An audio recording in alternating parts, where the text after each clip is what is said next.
And so for our listener, I mean, we detailed this a lot the first time you came on the podcast.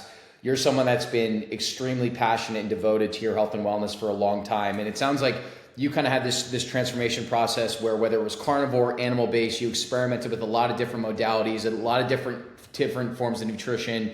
You really discovered like the perfect macronutrient combination that worked really well for you, worked really well for your family. And then you took it to another level in Georgia and said, look, let's actually get into homesteading and start growing our own food and taking matters into our own hands. So I think for the listener, we would love to just learn a little bit more about what was that light bulb moment of saying, hey, we're going to do this, we're going to grow our own food. And what kind of animals or things did you start with to get going?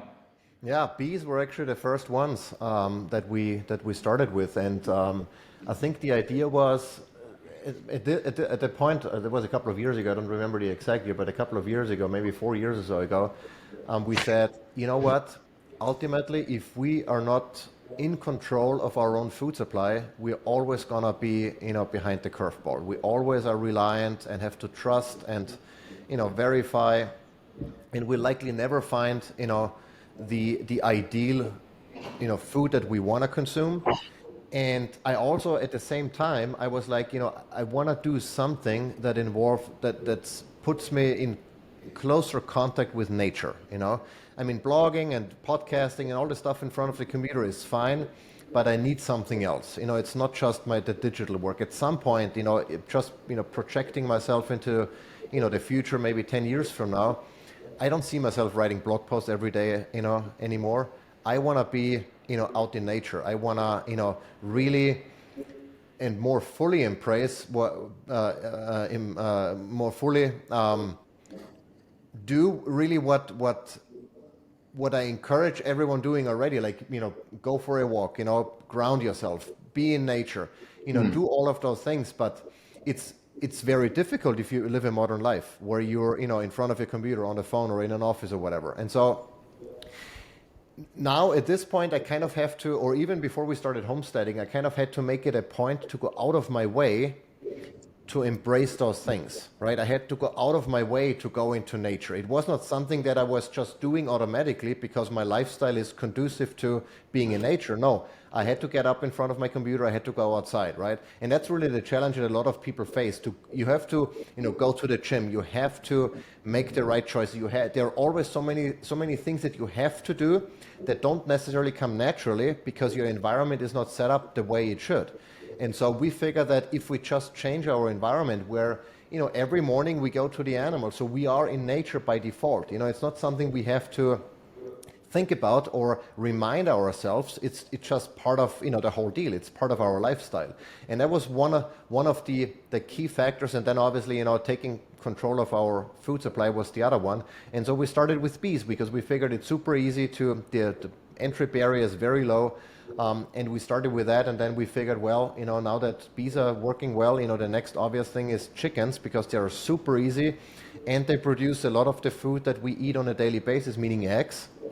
At this point, we weren't really into meat chickens yet. We were just focusing on eggs, and from there, then we've like, okay, on our current property, which is not huge. I mean, we just have an acre, and we live in a somewhat, we live in the city at the end of the day. And we said, well, what's the next protein source that we can raise that's easy, that doesn't require, rotational grazing, for which we don't have the acreage for? And rabbits, was the obvious choice because they are quiet, they are easy, they produce a lot of meat, they have a litter every, 45 days, and you get, pounds and pounds of meat. And so we got into rabbits, and then we added geese. And more chickens. And this March actually we're gonna get our first 30 meat birds, the ones that we will eventually then butcher and put in the freezer. And we're gonna get turkeys, so we have our Thanksgiving taken care of.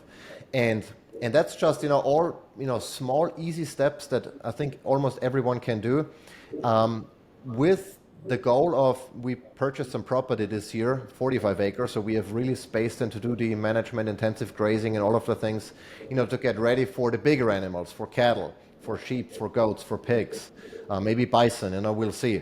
But that was the idea of doing it. And instead of saying, let's wait until we have a bigger property, let's wait until, whatever, No, we wanted to do something right away. And bees and chickens, is something we could absolutely do right away. And, learn the ropes, figure out what it means to take care of livestock, to take care of disease if need be, to figure all of those things out so you can then scale.